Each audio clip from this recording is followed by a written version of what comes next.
अगर हम इस देश की बात करें तो सबसे ज़्यादा प्रेशर होता है मर्दों पे पैसा कमाने का, एक अच्छा लाइफ पार्टनर ढूंढने का। मर्दों को कोई नहीं पूछता कि तुम दुखी हो, तुम्हारी लाइफ में क्या चल रहा है, तुम क्या खुश हो, क्या दुखी हो। अगर कोई मर्द रो रहा होता है तो उसका मजाक उड़ाया जाता है। हम ऐसे देश में रह रहे हैं जहाँ औरतों की बहुत इज्जत होती है। हम एक ऐसे देश में रहते हैं जहाँ औरतों की इज्जत होती है, औरतों के लिए लॉज बनाए जाते हैं, वुमेन सेफ्टी के लिए हेल्पलाइन है, लॉज हैं। किसी औरत को कोई दिक्कत होती है, कोई रोती है औरत, तो उसकी मदद करने के लिए काफ़ी हाथ बढ़ते हैं आगे। किसी औरत के साथ कोई इंसिडेंट हो जाए, छेड़छाड़ हो जाए, मेंटली कोई उसे हरास करे, कोई तंग करे उसे, तो उसके लिए लॉज हैं हमारे देश में। लेकिन अगर मर्दों की बात आती है, जैसे कि तुम देख सकते हो अतुल सुभाष केस, 36 साल का एक आदमी जिसने काफ़ी बड़े सपने देखे होंगे कि वो अपने बच्चे को बड़ा होता हुआ देखेगा, अपने बच्चे के साथ टाइम स्पेंड करेगा, अपने घर में जो है अच्छा टाइम स्पेंड करेगा। इतने साल उसने इंजीनियरिंग की पढ़ाई की, एआई इंजीनियर वो आदमी बना। इतनी ज़्यादा उसने मेहनत की, इतना वो काम करता था, पर बदले में उसे क्या मिला? बेवफाई।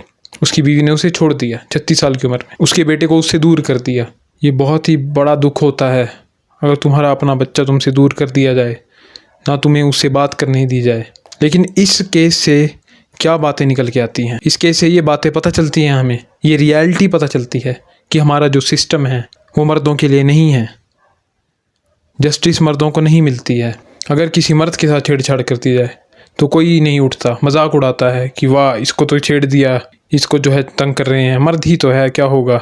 अगर कोई मर्द रोता हुआ दिख जाए कहीं सड़क पे तो कोई उसकी मदद नहीं करेगा, बोलेगा ये दारू पी के रो रहा है, क्या हो गया इसके साथ। कोई नहीं करता मदद, कोई हेल्प नहीं करता, क्योंकि क्या, मर्द है, मर्द तो रोते ही नहीं है। ये चीज़ें जो हैं हमारे समाज में हमने बना ली हैं कि मर्द को नहीं रोना चाहिए, मर्द तो जो है पत्थर दिल होता है, मर्द तो जो है मैस्कुलिन होता है, मैस्कुलिन नहीं है वो मर्द जो रोता है।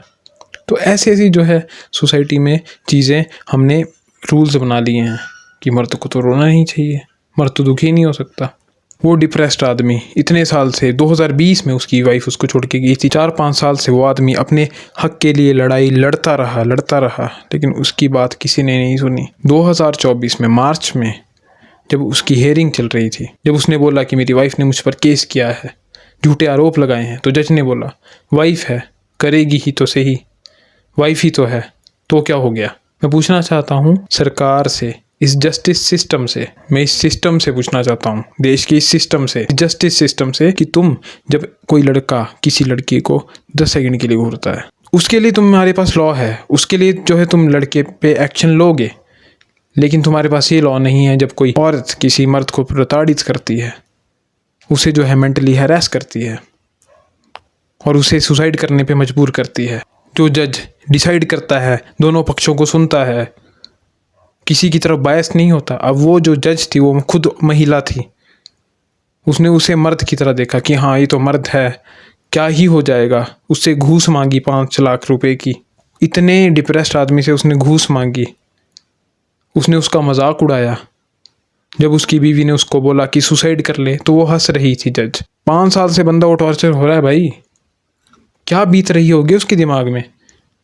वो तो यही सोच रहा होगा कि मेरे पैसे भी जा रहे हैं, मेरे साथ गलत भी हुआ, और ये जस्टिस सिस्टम इतना अंधा है, इतना अंधा कानून है कि घूस भी मांग रहा है। क्या ही करता वो आदमी इस सिस्टम में फंस के। अगर वो कोशिश करता तब भी क्या होता, 10 साल केस चलता रहता, उसको पैसे देने ही पड़ते, एंड में हार कर उसको पैसे ही देने पड़ते। पर मैं मानता हूँ, कई लोग बोल रहे हैं कि वो बहुत पैसे कमाता था, दे देता पैसे, क्या जाता, नहीं करता सुसाइड। ठीक है, उसने गलत काम किया, उसने सुसाइड कर लिया, उसे नहीं करना चाहिए था सुसाइड, क्योंकि उसके घर वाले, उसके माँ बाप वो दुखी हैं। मैं मानता हूँ इस बात को कि उसको सुसाइड करना नहीं चाहिए था, ये जो है सोल्यूशन नहीं है।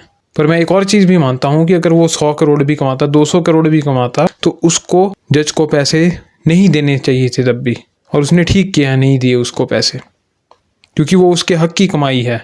उसने इतने टाइम जो है स्ट्रगल किया, बचपन से लेकर बड़े होने तक उसने पढ़ाई की, उसने जो है नौकरी हासिल की, अपनी काबिलियत से मेहनत की, उसने पैसे कमाए। लेकिन वो उस चीज़ के लिए पैसे नहीं कमाए कि उसकी बीवी उसे धोखा देकर चले जाएगी, उसके बच्चे को उससे दूर कर देगी। तो ये जो जस्टिस सिस्टम है इंडिया का, बहुत घटिया है, इवन कि इंडिया का भी नहीं मैं बात कर रहा, पूरे वर्ल्ड में अगर तुम देखो तो वुमेन को जो है काफ़ी ज़्यादा जो है पावर्स मिल गई हैं। एक समय था जब वुमेन को जो है पढ़ने लिखने नहीं दिया जाता था, लेकिन आज का समय है पढ़ाई लिखाई तो कर रही हैं, इक्वलिटी की बात होती है। लेकिन जब लॉ की बात आती है कि हाँ मर्दों के लिए क्यों ऐसे लॉ नहीं बनाए जाते, तब इक्वलिटी कहाँ जाती है? तब वो जो फेमिनिस्ट जो बैठी हैं, जो यूट्यूब पे बोलती हैं कि हमारे साथ तो गलत हो गया, मर्द तो बहुत चूतिया होते हैं, फीमेल जो है मर्द के बिना ही जो है बच्चे पैदा कर सकती हैं, टेस्ट ट्यूब बेबीज। तो ये जो चीज़ें जब मैं देखता हूँ ना इंटरनेट पे, तब मेरा खून खोलता है कि यार हद है। वुमेन के लिए लॉ तुम ले आए, वुमेन को पढ़ना लिखना भी की फैसिलिटी मिल गई, अच्छी बात है फैसिलिटी मिल गई, लेकिन हमें मैन को भी तो लॉ चाहिए। अब तुम जो ये वीडियो देख रहे हो, कल को तुम्हारे साथ ये चीज़ घट सकती है, कल को तुम्हारी फैमिली में किसी के साथ ये चीज़ घट रही होगी।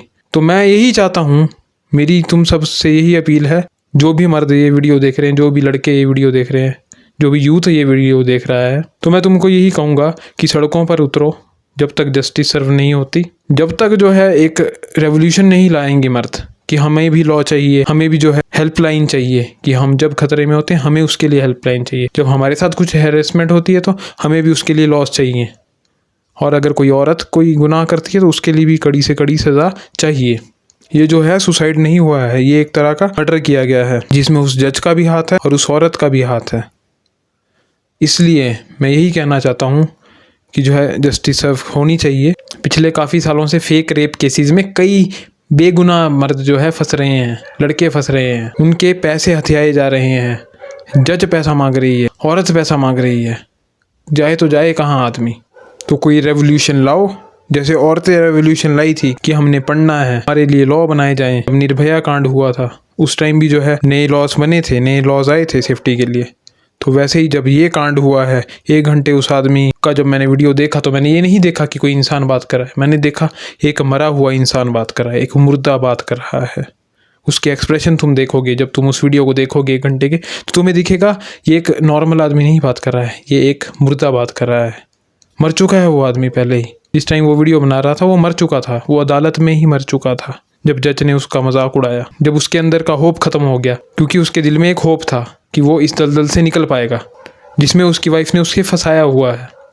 इसलिए अभी रेवोल्यूशन लाओ, धरना करो, प्रदर्शन करो, जो करना है करो, लेकिन अपने हक की आवाज़ उठाओ मर्दों, क्योंकि इतने साल तुमने मेहनत की, इतने साल तुम जो है ग्राइंड कर रहे हो, तुम पैसा कमाने के लिए।